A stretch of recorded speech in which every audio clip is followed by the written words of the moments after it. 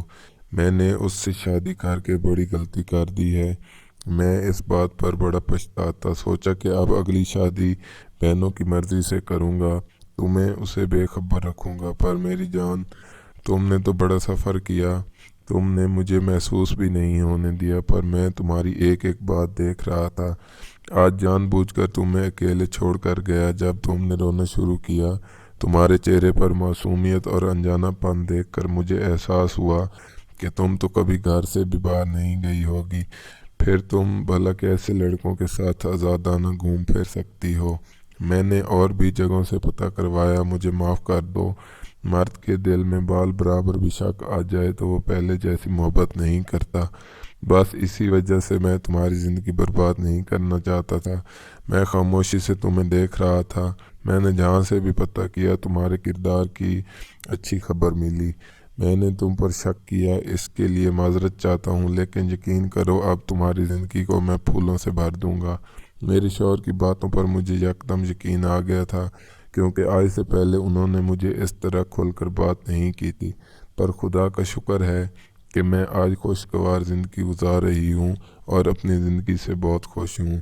بس یہ کہنا چاہوں گی کہ جن لوگوں نے میرے ساتھ برا کرنے کی کوشش کی، آج وہ اپنے اپنے حالات میں سزا بھگت رہے ہیں، جبکہ میں نے سب کچھ اللہ پر چھوڑ دیا۔ اللہ نے میرے شوہر کے دل میں ایسی محبت پیدا کی کہ وہ زندگی بھر کے لیے میرا غلام ہو گیا۔